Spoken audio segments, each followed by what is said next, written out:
If you need any Xbox or PlayStation codes or anything gaming related, check the referral links down in the description. They'll take you to g2a.com. They already have a discount on most of their goods already, and with the code CHES at checkout, you can get yourself an extra 3% off as well.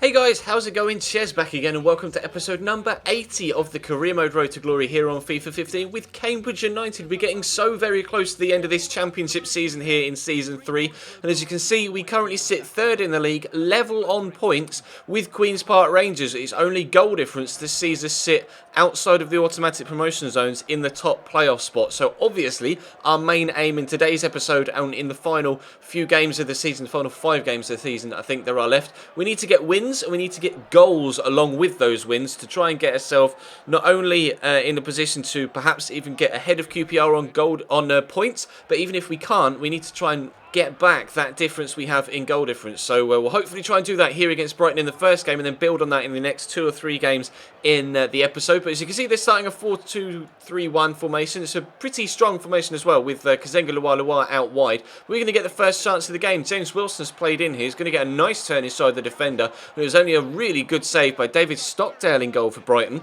that kept us out. We had the decent chance there to actually go 1-0 up very early on. Nice strength here from Santiago Bologna as well to shrug off 2 defenders before getting it across to Senurelli, and again another top save from David Stockdale in between the sticks keeps us out, but we nick it off the defender here with Panilla. Not really too sure what he was doing, but then Stockdale again makes another great save to deny Santiago Bologna this time. So I could not believe that we weren't 1-0 up already in this game, to be completely honest. The keeper was making save after save after save, and we were still on the attack here, and he makes another good save by James Wilson there. They do eventually manage to get this one away more safely than they did the first chance, but regardless of that, into the second half we went, and then they were able to get themselves on the attack. Kazenga Lualua, despite being tackled there, is actually going to be able to get the ball back to a teammate to cross it into the box. It's Stevens, and then gets it back from him. Up it goes into the box, up goes Sam Baldock, and despite that being their first chance of the game, and we've had multiple, Brighton take a 1-0 lead. So it didn't necessarily put me in the best of moods as we headed into the rest of the second half. Bologna, though, is going to play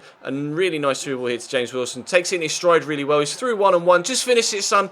David Stockdale makes another really good one-on-one save to deny us, and then Brighton came back up the other end again. They're going to have their second shot, or their second chance of the game. Sam Baldock, the previous goal scorer, involved here again, but we get, again, similar to the first chance, we get a tackle in, but they then get it back. Sam Baldock breaks into the box. It's going to have his shot into the top corner. It goes 2-0 Brighton, thanks to their only 2 shots of the game so far.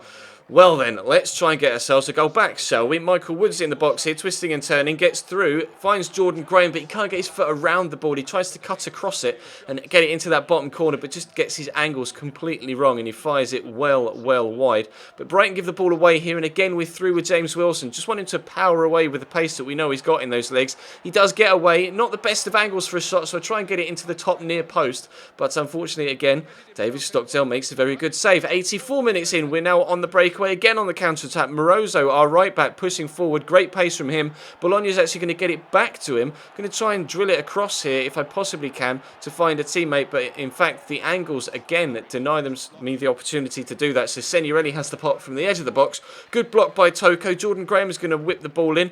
Up goes the defender, but unfortunately Stockdale gets there first. It rebounds off Bologna and they clear it. So despite having quite possibly one of the best games we've had in recent episodes, we get a 2-0 defeat from that. I'll show you the stats at the end of the game because it's quite perplexing. 11 shots, 7 on target, no goals. And from the only 2 shots they had all game, they get their 2 goals to give them the 2-0 victory. I was furious that David Stockdale had kept me out so well in that game.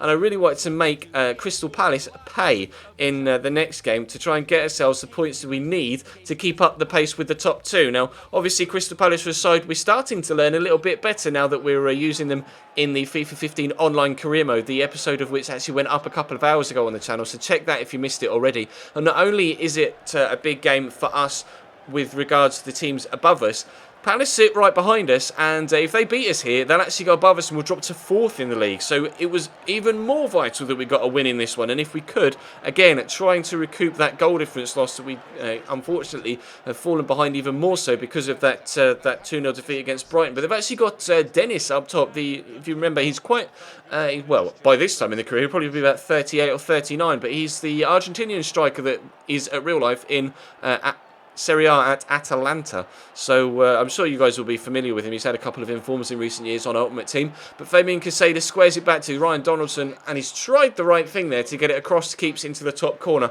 But just pulled it a little bit too much, similar to Jordan Graham in the previous game. Just not quite getting his angles right. And then Yannick Bolasie, brilliant feet to get in behind me there.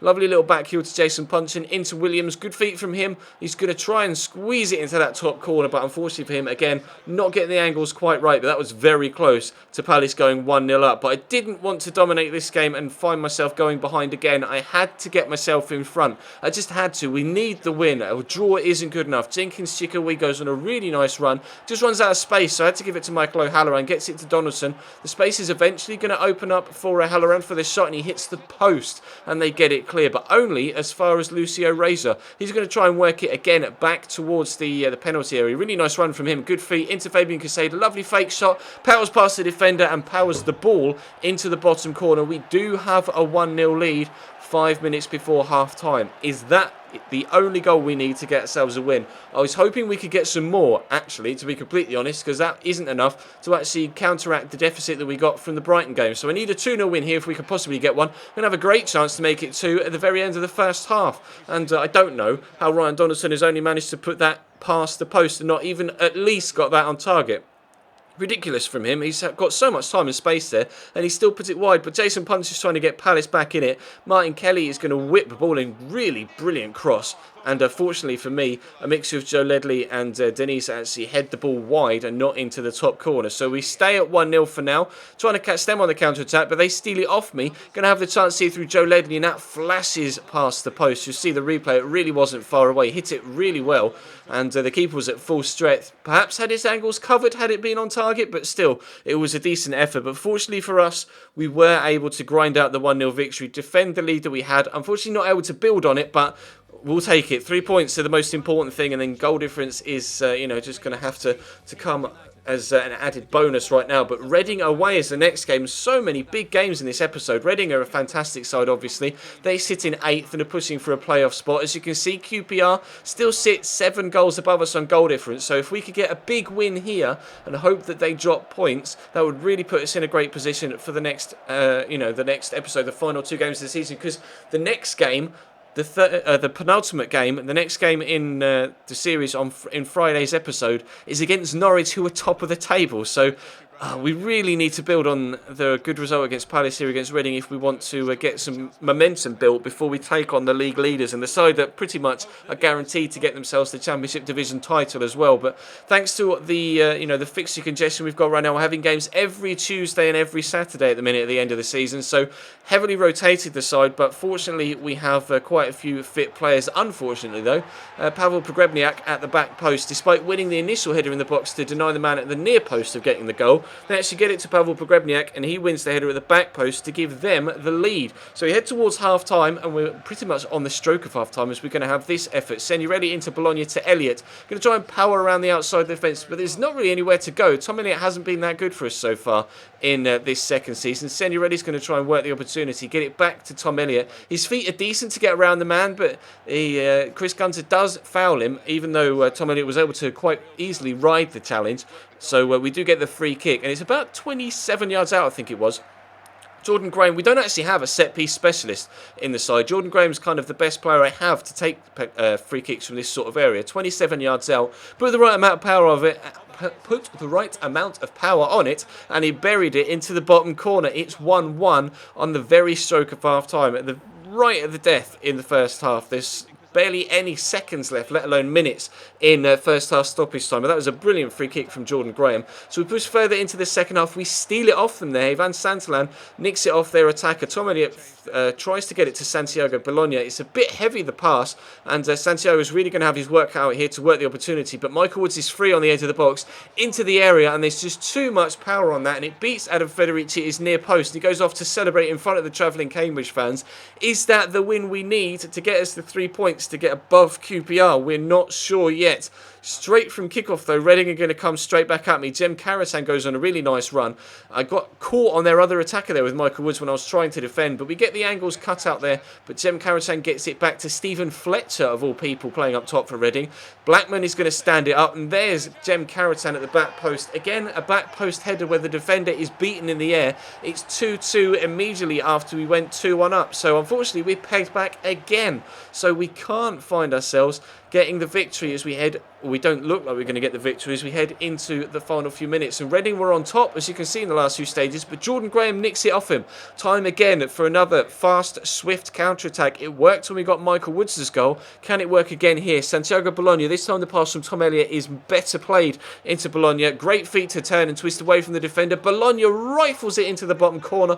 With 2 minutes to go, we get ourselves a winning goal. We are going to win here away from home against Reading with a 3-2 scoreline. Goalkeeper again beaten at his near post. We scored right at the very end of the first half to get ourselves level. We scored right at the very end of the second half to get ourselves the victory and give us all 3 points for the second game in a row. And actually QPR drew that game in that third match day of the episode. So after 44 games, we are 2 points inside the automatic promotion spots. Norwich have already guaranteed themselves promotion and the title here because there are only 2 games left and we're 7 points behind. So Norwich are top and Norwich are going to win the league. The question is, in a rather nervy final episode to come up where we have to play Norwich, we're not sure, are we going to get automatic promotion and finish second, or are QPR going to beat us to that spot and we're going to finish third and have to go through the lottery of the playoffs? We will find out on Friday. Drop the video a like if you enjoyed, subscribe if you haven't already, check the channel page for anything you may have missed over the past few days, whether it be this series, the FIFA 15 online career mode series with a bunch of other YouTubers, or the new Inter Milan career mode series, or even the My Player, which will of course return tomorrow. Then of course feel free to watch any other videos on the channel page that you have missed, but that will bring us to a close for now. So thank you very much for watching, and I'll see you next time.